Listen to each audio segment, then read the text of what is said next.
Hello दोस्तों, आपका स्वागत है हमारे चैनल जीके मास्टर में। और आज हम लोग बात करेंगे केंद्र सरकार के द्वारा एक नई पेंशन प्रणाली एकीकृत पेंशन योजना यानी कि यूपीएस को लागू करने का अधिसूचना गणतंत्र दिवस की पूर्व संध्या को यहाँ अधिसूचना गजट जारी कर दिया गया। और इसमें सबसे जो मुख्य अंतर है, एनपीएस चुने या यूपीएस चुने।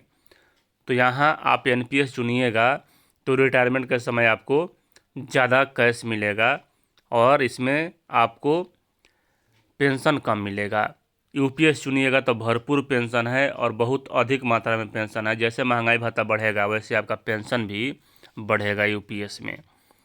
और इसमें जानेंगे कि बिहार के बीपीएससी से चयनित शिक्षक और विशिष्ट शिक्षक जिन्होंने अपनी 25 वर्ष की सेवा पूरी कर ली है उनको कितना न्यूनतम पेंशन मिलने वाला है।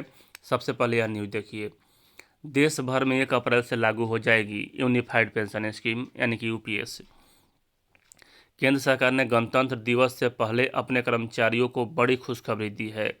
उसने यूनिफाइड पेंशन स्कीम यूपीएस के लिए अधिसूचना जारी कर दी है। इसके तहत केंद्रीय कर्मचारियों को सेवानिवृत्ति से पहले के अंतिम 12 महीने के औसत मूल वेतन का 50% यहाँ सुनिश्चित पेंशन मिलेगी। अब समझिए यहाँ कि यहाँ लाभ क्या होगा पेंशन में। तो अभी 25,000 TRE 1 और TRE 2 के बीपीएस चयनित शिक्षकों का मूल वेतन है।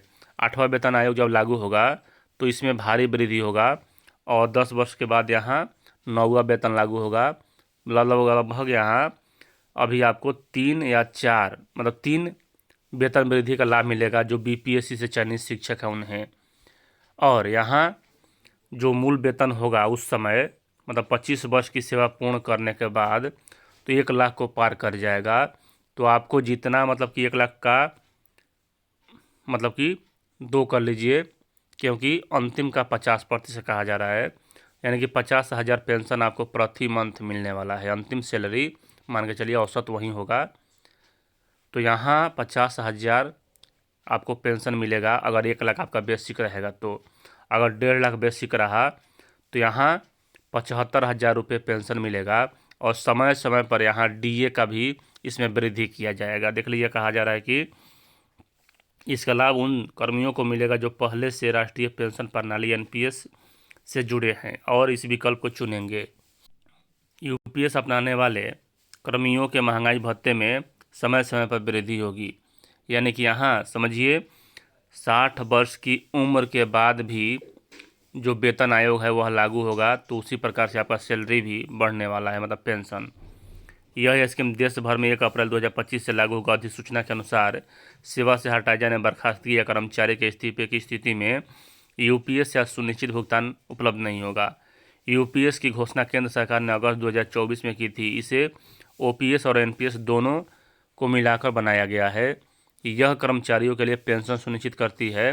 नोटिफिकेशन के मुताबिक यूपीएस चुनने पर कर्मियों के सेवानिवृत्ति फंड में 2 भाग होंगे। इसमें व्यक्तिगत फंड, कर्मचारी और सरकार का समान योगदान, और पूल फंड, सरकार का अतिरिक्त योगदान शामिल है। इसके लिए कर्मियों को कुछ शर्तों को पूरा करना होगा। पूर्ण सुनिश्चित भुगतान की दर सेवानिवृत्ति से ठीक पहले 12 महीने के औसत मूल वेतन का 50% होगा, बशर्ते न्यूनतम 25 वर्षों की सेवा। परिवार को पेंशन का 60% पारिवारिक पेंशन के तौर पर प्राप्त होगा। 10 वर्ष की सेवा पूरी करने पर कम से कम 10,000 का पेंशन यहाँ मिलेगा और सेवानिवृत्ति पर एक मुश्त राशि भी मिलने वाला है। तो समझिए यहाँ इसमें आपको रिटायरमेंट के समय कैश ज़्यादा मात्रा में नहीं मिलने वाला है। यहाँ उसी को कि पेंशन के रूप दे दिया गया है। और एनपीएस में आपको अच्छा खासा रिटर्न मिल जाएगा लेकिन पेंशन नहीं मिलेगा। अंतर यही है, बाकी कुछ तो नहीं है। और यहाँ भी आप देख सकते हैं कि देश में 1 अप्रैल से लागू होगा यूनिफाइड पेंशन स्कीम। तो यहाँ यही अपडेट है। वीडियो देखने के लिए धन्यवाद।